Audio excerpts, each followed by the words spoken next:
Salut!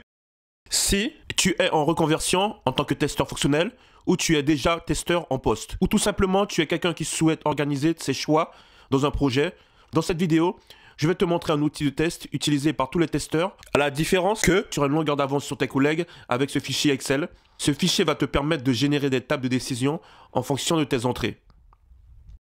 Ce fichier Excel n'est ni plus ni moins que la table de décision classique qu'on peut retrouver partout. Donc, pourquoi choisir mon fichier Excel VBA? Je t'affiche toutes les raisons ici.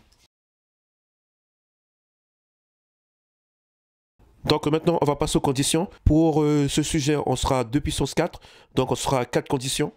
Je vais te faire une démo. On va prendre un sujet assez simple, une application qui doit afficher des valeurs selon les entrées. Donc d'abord, on va rentrer le nombre d'actions. Le nombre d'actions, tu peux mettre le nombre que tu veux.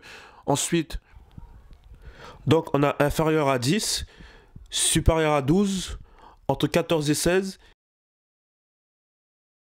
et on a supérieur à 16.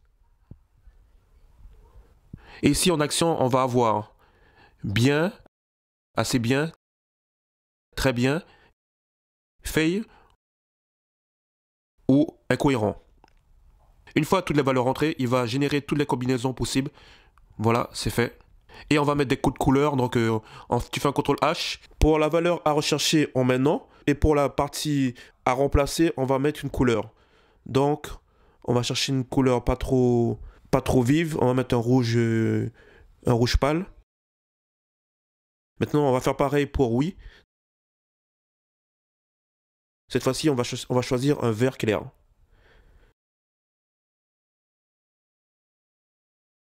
Maintenant, il suffit de choisir les actions correspondantes pour chaque combinaison.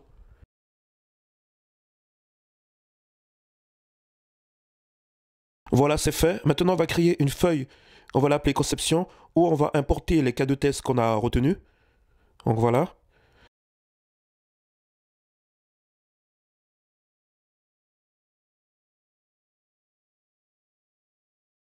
Voilà, on va rédiger les cas de test de façon classique. Voilà, c'est fait. Et si j'efface les cas de test avec la fonctionnalité reset, tous les cas de test et même les couleurs s'effacent. Donc j'espère que c'est un fichier que vous allez apprécier. Je vous mets le lien sous la vidéo pour le télécharger. Une fois téléchargé, vous allez avoir un fichier zip où vous aurez un PDF. Et avec ce PDF, vous allez pouvoir rectifier au cas si le code est cassé. Donc vous vous rendez dans le mode développeur et vous rectifiez le code VBA au cas si vous voyez une fonctionnalité cassée. Pour finir, on va aller dans la feuille « Lisez-moi ». Dans cette première feuille, on a des conseils. Donc, le premier conseil va être de faire des backups du fichier Excel une fois téléchargé. Et le deuxième conseil, ce sera donc lors d'une génération de combinaisons, laisser le champ vide, laisser le champ de la boîte de dialogue vide pour stopper la génération de combinaisons. Et le troisième conseil va être, si on supprime une ligne ou une colonne, il faudra se rendre dans le mode développeur pour mettre à jour le code VBA. J'espère que vous allez apprécier ce fichier parce qu'il est très utile. Je vous dis à plus tard. Ciao!